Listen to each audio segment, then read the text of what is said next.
This week as a faith community, we gathered in different places all around the national park on the North Shore, and then we trekked in together to the same location where we shared food, we shared memories, and we shared our hearts for the future together.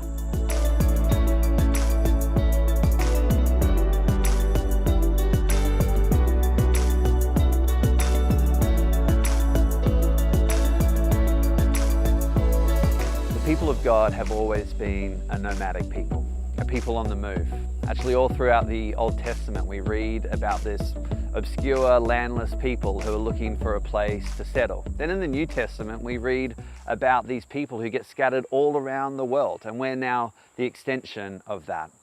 Why? Well, I feel like it's because for people who follow Jesus, home is not so much a place as it is a person. We've all come from different places, different backgrounds, some of us from different nations or different parts of this nation. We've come from different cultures, different faiths, different worldviews, some of us from different theological positions, but we all find ourselves here in this moment.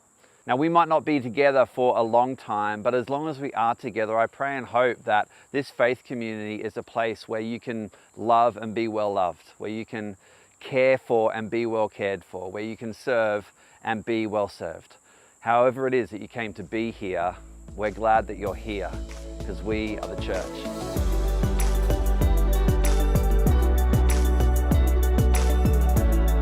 When Jesus started the church 2,000 years ago and sent the Holy Spirit to be with his people, it was kind of like a fulfillment of that prophecy in Joel 2, when God says, I'm going to pour out my Spirit on all flesh, on young and old, and men and women, and he's called us all to play a part. Your gifts, your talents, your skills, your abilities, we all need each other. We've all got something to contribute, something to bring to the table. All throughout the Old Testament, God calls his people to pause at different points to reflect.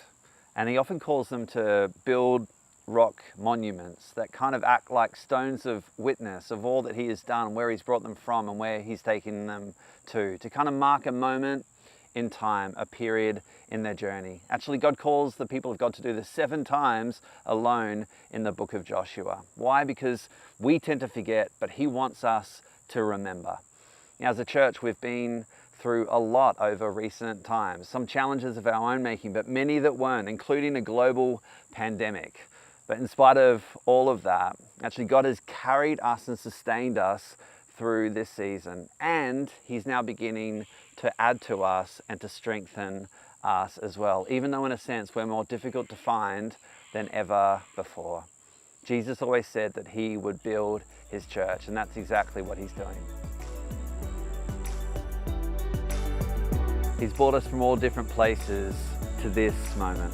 He's given us all different things to contribute, different gifts and skills and abilities and talents. And he's calling us, I believe, to mark this moment, this period in our journey, to bear witness to all that he has brought us from and where he has taken us to. Do you want to join us for the ride?